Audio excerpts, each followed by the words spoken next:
আজি আমি এটা বিশেষ ঠাইলৈ যাব ওলাইছোঁ। আহকচোন আমাৰ লগত আপোনালোককো লৈ যাওঁ। এয়াৰপৰ্টৰ সকলোখিনি ফৰ্মেলিটি হৈ যোৱাৰ পাছত আমি আমাৰ কাৰেঞ্চি এক্সচেঞ্জ কৰি ল'লোঁ। তাৰপিছত আমি নিজৰ ফ্লাইটত বৰ্ড কৰিলোঁ। চাওকচোন ফ্লাইটৰ ভিতৰৰ এটা দৃশ্য, ইমান যে ডাঙৰ এখন ফ্লাইট। এনেকুৱা 3টা পাৰ্ট আছে, আমি আটাইতকৈ শেষৰ পাৰ্টটোত আছিলোঁ। এটা ফ্লাইটৰ পাৰ্টত 3টাকৈ ৰ' থাকে। তাৰে সোঁ আৰু বাওঁ ছাইডত 3জনকৈ আৰু মাজৰ লাইনত 4জনকৈ বহাৰ সুবিধা আছে। সোঁ আৰু বাওঁ ছাইডে লাষ্টৰ ফালে 2জনকৈ বহিব পৰা ছিটো উপলব্ধ আছিল। সেয়েহে আমি নিজৰ বাবে তাৰে ছিট 2টা বুক কৰিছিলোঁ। পাছপৰ্টৰ ষ্টাম্পটোও যেন আমাৰ বাবে এটা সপোন। ছিটৰ ফ্ৰণ্টত থকা স্ক্ৰীণখনত আমি এখন চিনেমা চাই থকাৰ সময়তে তেওঁলোকে প্ৰথমে আমাক এখন মেনু কাৰ্ড আৰু তাৰপিছত লাঞ্চৰ যোগান ধৰে। চাওকচোন এমিৰেটছৰ ফালৰ পৰা এয়া আমি পোৱা এটা বিশেষ উপহাৰ।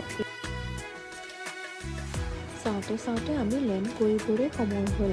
চাওকচোন ফ্লাইটৰ ভিতৰৰ পৰা সৰুয়া বুৰ্জ খলিফা দূৰৰ পৰা অলপকৈ দেখা পোৱা গৈছে।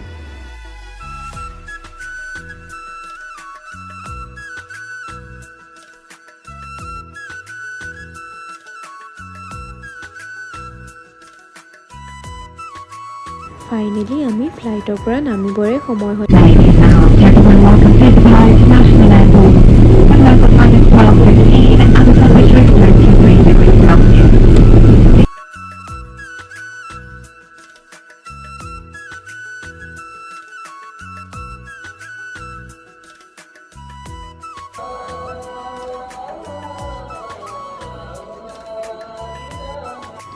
এয়া চাওকচোন ডুবাই ইণ্টাৰনেশ্যনেল এয়াৰপৰ্টৰ ভিতৰ চোৱা।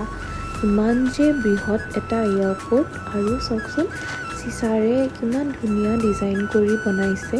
ইমিগ্ৰেশ্যনৰ কাৰণে আমাক ইয়াৰ পাছত এটা বেলেগ পাৰ্টলৈ ডুবাই এয়াৰপৰ্ট মেট্ৰ'য়ে তেওঁলোকে লৈ যায়, আৰু তাতেই আমাৰ ইমিগ্ৰেশ্যনৰ কামো সম্পূৰ্ণ হয়। আৰু লগতে তেওঁলোকে আমাৰ 2জনকে একোখন চিমৰ যোগান ধৰে। ক'ৰবাত যদি ভুল দেখোঁ তাতেই মই ৰখি যাওঁ, আৰু ইমান ধুনীয়া ফোন হ'লে আপুনি বাৰু কেনেকৈ নৰখাকৈ থাকে। চাওকচোন ডুবাই এয়াৰপৰ্টৰ ভিতৰত থকা এখন ফুলৰ দোকান, ইমান ধুনীয়াকৈ তেওঁলোকে সজাই ৰাখিছে, চায়েই যেন চাই থাকিব মন যায়। আমি 2জনে তাতেই ৰখি এখনমান ফটো তুলিলোঁ। তাৰপাছত আমাৰ হোটেললৈ ডুবাই এয়াৰপৰ্টৰ ভিতৰেদি সংলগ্ন হৈ থকা মেট্ৰ'য়েদি যাত্ৰা আৰম্ভ কৰিলোঁ। المحطة القادمة هي برج خليفة دبي مول. The next station is Burj Khalifa Dubai Mall.